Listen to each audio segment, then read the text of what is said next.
Japanese culture glorified power and military strength, and leaders since the beginning of the Meiji period, including Emperor Hirohito, believed that violence and aggression was necessary for the survival of Japan.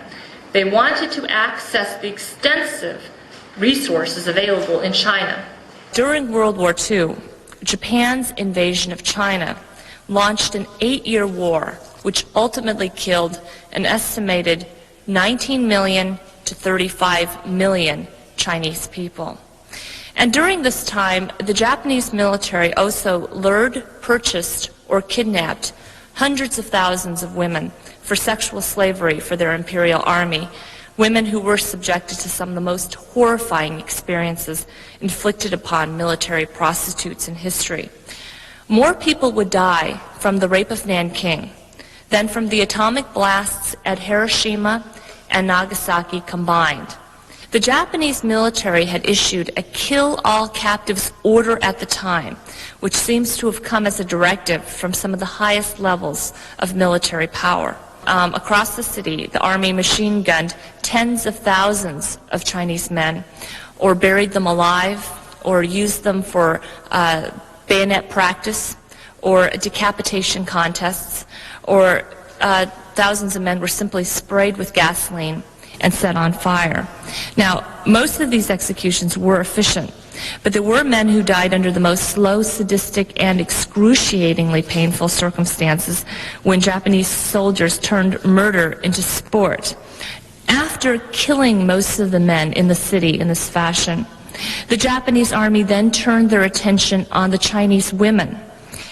In the city of Nanking, no woman was safe.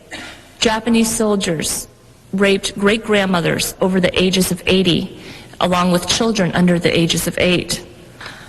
In the end, the Japanese raped more than 20,000 women and girls in Nanking, and some estimate that the figure is probably as high as 80,000 women and girls. The government tried to control the libido of the Japanese soldiers by creating their own prostitution ring, which we now know as the Comfort Women's System, or the Korean Comfort Women's System. An estimated 200,000 women, most of them Korean women, but many also from other Asian countries, some of whom were also Caucasian, such as Dutch women, were forced to serve in what the Japanese government called facilities of sexual comfort to stop troops from raping women in regions that they controlled in China. And many of these comfort women were only, teenagers or even children when they were captured. Emperor Hirohito's granduncle, Prince Asaka, had commanded the attack on Nanking and was the ranking officer in the city at the height of the atrocities. An uncle of Empress Nagako, Hirohito's wife, was chief of the Army Air Force. Hirohito's uncle, Prince Kanan, was chief of the Army General Staff. They all knew of the massacres. This was a close-knit imperial family in which powerful roles were doled out by the emperor to family members for their unquestionable loyalty and allegiance to him.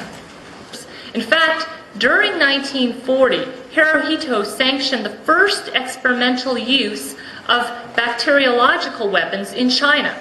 He personally initiated and directed the military unit 731 to perform anthrax and other biochemical experimentation and vivisection on Chinese civilians and POWs. Emperor Hirohito's main concern during the war in China was success and territorial expansion. He was excessively tolerant of senior officers who had committed criminal acts of insubordination, and he refused to punish them. He would even grant awards and promotions to thousands of military and civil officials for meritorious service during the war. For young officers throughout the Army and Navy, the message went out that the emperor's main concern was success. He was determined to watch his empire expand, and that was his one and only goal, regardless of the consequences to China or Japan. In the realm of apologies, we all know that Germany has made several profuse apologies to their wartime victims. But the Japanese government has yet to deliver one sincere apology directly to the survivors of the Nanking Massacre or to their families.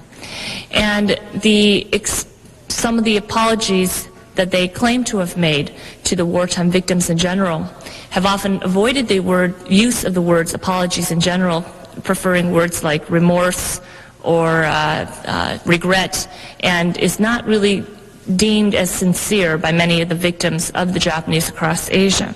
Now, in the realm of war restitution, the differences between how the two countries have dealt with their wartime past loom large.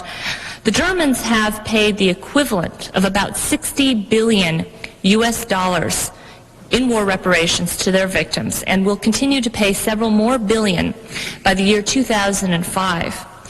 But the Japanese government has paid close to nothing, and certainly not one penny, in reparations to the victims of Nanking.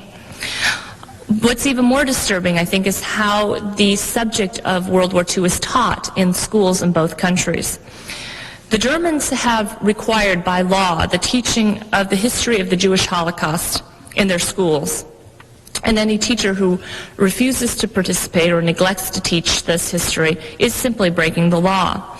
But the Japanese government, far from mandating the study of their World War II aggression, has, through the Ministry of Education, openly impeded the efforts of textbook authors to do so in that country, and have even censored, whitewashed, or distorted details of the Nanking atrocities and other wartime crimes from school textbooks, despite a 3-decade-long lawsuit waged against the Ministry of Education by textbook author and historian Anaga Saburo.